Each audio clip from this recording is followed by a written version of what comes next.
Magandang araw po, Doc Willie, Doc Lisa. Ang topic ko ngayon, simple lang po. Huwag magalit pag hindi makatulog.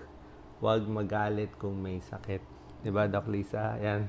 Kasi minsan talaga, kahit ako, may time di ka talaga makakatulog.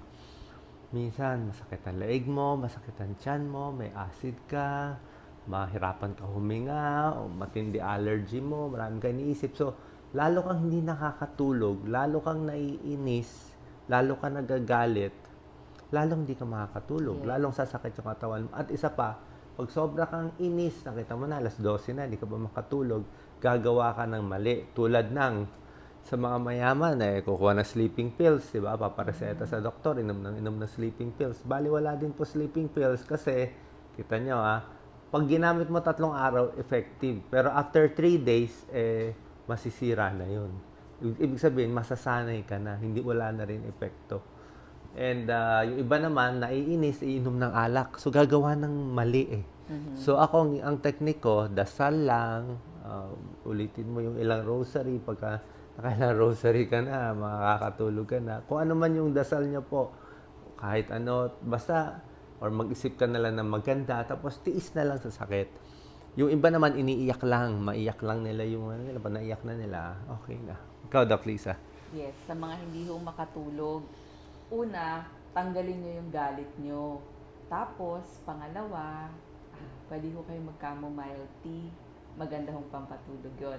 Pangatlo, pag nakahiga na kayo, imbis na magalit, ipagdasal nyo lahat ng Kaaway? sa Akala ko ka. pamilya nyo muna. Okay. Isa-isahin nyo, prayers nyo sa kanila. Tapos yung mga kaibigan nyo.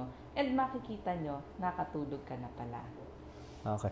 Ito walang problema sa tulog. Makalapat lang yung katawan niya sa unan, tulog na yan. Tapos kung hindi mo gigising, hindi na yan gigising. Parang ano yan naka-flat eh. Sebong tulog. Oo, ano ba technique mo? Wala kang problema sa tulog Ano po eh. kasi, sa buong maghapon, hindi po ako nagnanap. Tsaka trabaho ng Tsaka trabaho, ang maraming sipag. ginagawa. So, yung physical work kasi nag-a-add sa masarap na pagtulog. So, mas maganda pagod ang katawan para sa gabi, tulog. At wag na magsisiesta. Yun ang technique mo. Yes. Yung second naman, wag magalit kapag may sakit. Okay? Wag magalit kung may sakit. Kasi minsan, kung meron tayong sakit, inis na. Nararamdaman, ibig sabihin. Hindi naman mismong sakit, yung nararamdaman lang. Oo, pero... Mahapdian tiyan, yung mga ganon. Pero ang minsan nagagalit yung may cancer, yung may stroke, yung may heart attack. Bakit ako nagka-cancer? Ba't ako nagkaganito? Bakit ganito nangyari sa anak ko?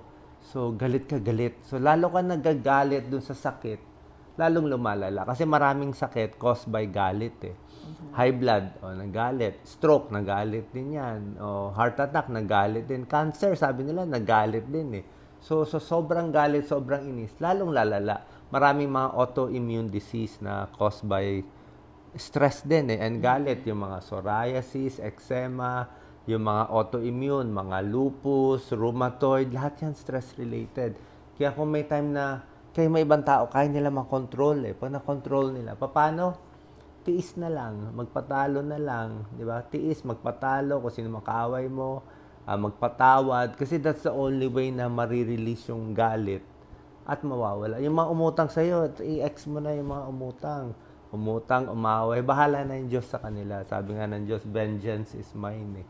Diba? Hayaan mo na. Kung hindi sa mundong to, makakakuha tayo ng justice baka sa kabilang buhay. Kasi lalo ka nagagalit, ikaw din ang magkakasakit.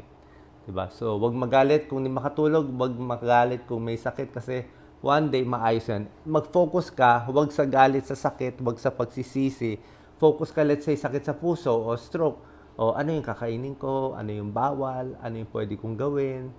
Kung na-stroke, hindi na maggalaw yung kamay, o ano na lang mate-therapy, kaya mo pa naman maglakad, kaya mo pa naman magsulat. So, kung ano meron ka, gawin mo muna.